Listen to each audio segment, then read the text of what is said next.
Saya Faisal dengan NIM H0524034. Saya Najwa Mukhair dengan NIM H052426. Saya Sahara dengan NIM H052411. Kami dari kelas PGSDA Angkatan 2024 Universitas Sulawesi Barat. Video ini kami buat untuk memenuhi tugas mata kuliah pengembangan kurikulum yang diampu oleh Ibu Dr. Evi Segarawati Apri, SPD, MPD. Assalamualaikum warahmatullahi wabarakatuh. Puji syukur kehadirat Allah Subhanahu wa taala karena Dialah yang telah membawa kita kenikmatan atau kesehatan sehingga kita masih bisa mempresentasikan hasil observasi kita kali ini. Tak lupa pula kita kirimkan salawat serta salam kepada junjungan kita Nabi besar Muhammad sallallahu alaihi wasallam. Perkenalkan, nama saya Faisal dengan NIM A0524034. Di sini saya sebagai moderator. Sebelumnya, teman-teman, seperti yang kita ketahui, kurikulum merupakan komponen penting pendidikan yang berfungsi sebagai pedoman bagi guru dan peserta didik. Untuk itu, kurikulum Merdeka hadir sebagai solusi atas kebutuhan pembelajaran yang fleksibel dan kontekstual. Untuk penjelasan lebih lanjut, saya serahkan ke materi pertama untuk mempresentasikan. Baik, terima kasih kepada moderator. Nah, dalam buku Pengembangan Kurikulum Rekayasa Pedagogik dalam Pembelajaran mengatakan bahwa evolusi kurikulum di Indonesia itu dimulai dari kurikulum 1947 sampai dengan kurikulum 2013 atau yang sering kita kenal sebagai K13. Dalam buku ini juga terdapat 3 landasan dalam pengembangan suatu kurikulum, yaitu landasan filosofis, landasan psikologis, dan juga landasan sosiologis. Berdasarkan hasil wawancara kami di SD 35 Impres Panggalo, ditemukan bahwa kurikulum Merdeka di sana telah diterapkan selama kurang lebih 2-3 tahun terakhir menyesuaikan dengan kebijakan pemerintah. Hal ini menunjukkan bahwa adanya landasan sosiologis karena mengikuti kebutuhan sosial dan juga mengikuti kebijakan pemerintah. Sekolah tersebut juga menekankan bahwa kurikulum Merdeka ini harus membuat siswa menjadi lebih aktif dan juga berani tampil di depan kelas. Hal tersebut menunjukkan bahwa adanya landasan sosiologis karena memperhatikan perkembangan mental siswa. Guru di sekolah tersebut juga menyesuaikan capaian pembelajarannya dengan kondisi di lingkungan sekolah, sehingga ini kembali menegaskan landasan sosiologis dan juga psikologis. Secara keseluruhan, kurikulum Merdeka di sekolah ini telah mengikuti arah perubahan kurikulum yang lebih fleksibel, kontekstual, dan juga membentuk karakter siswa melalui profil pelajar Pancasila.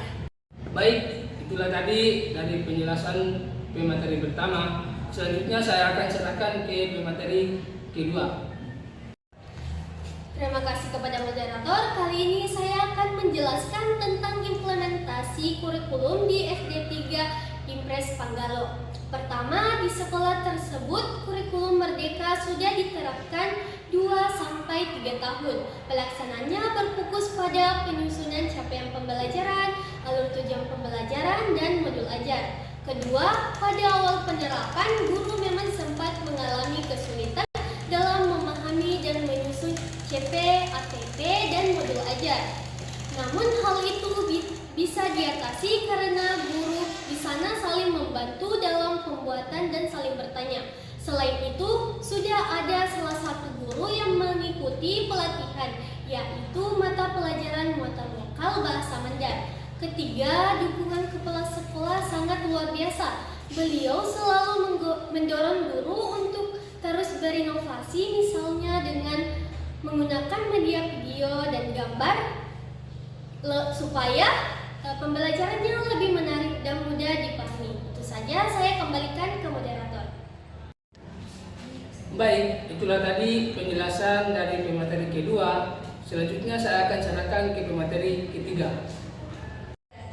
Baik, terima kasih kepada moderator karena telah mengizinkan saya untuk memaparkan materi. Langsung saja, prinsip penerapan kurikulum Merdeka menekankan pembelajaran yang berpusat pada peserta didik dengan pendekatan yang fleksibel, partisipatif, dan kolaboratif. Di SD 35 Impres Panggalo, penerapan kurikulum ini mendorong siswa untuk lebih aktif, berani tampil di depan, serta mampu mengemukakan rapat dengan percaya diri. Setiap kegiatan belajar dirancang agar siswa terlibat langsung, berpikir kritis, dan bekerja sama dalam menyelesaikan berbagai proyek. Melalui proyek penguatan profil pelajar Pancasila atau P5, nilai-nilai kolaboratif, gotong royong, dan kreativitas. Dengan semangat ini diharapkan siswa menjadi generasi yang mandiri, berkarakter, dan siap berkontribusi bagi bangsa di era modern. Saya kembalikan ke moderator. Baik, itulah tadi dari penjelasan pemateri ketiga. Selanjutnya saya akan serahkan ke pemateri keempat. Terima kasih atas kesempatan diberikan oleh moderator. Selanjutnya saya akan menjelaskan tujuan dan capaian pembelajaran. Tujuan utama kurikulum Merdeka adalah membentuk peserta didik yang berkarakter dan kompeten. Kurikulum ini menekankan penguatan nilai moral dan kepribadian, bukan hanya pengetahuan. Capaian pembelajaran menjadi padang guru dalam merancang proses belajar sesuai kebutuhan siswa. Keberhasilan terlihat dari keaktifan, kemampuan berkomunikasi, dan karakter yang mencerminkan profil pelajar Pancasila. Melalui kurikulum Merdeka, siswa diharapkan tumbuh menjadi pribadi yang beriman, mandiri, kreatif, dan berjiwa Pancasila. Saya kembalikan ke moderator. Baik, itulah tadi pemaparan materi dari kelompok kami. Kesimpulannya adalah penerapan kurikulum Merdeka di SD 35 Impres Panggalo berhasil menggabungkan teori dan praktik. Guru, kepala sekolah, dan siswa dari sekolah tersebut menunjukkan kolaborasi dalam proses belajar. Kurikulum ini membentuk peserta didik yang aktif, kreatif, dan berkarakter sesuai profil pelajar Pancasila. Itulah presentasi dari kelompok kami. Lebih dan kurangnya mohon dimaafkan. Wassalamualaikum warahmatullahi wabarakatuh.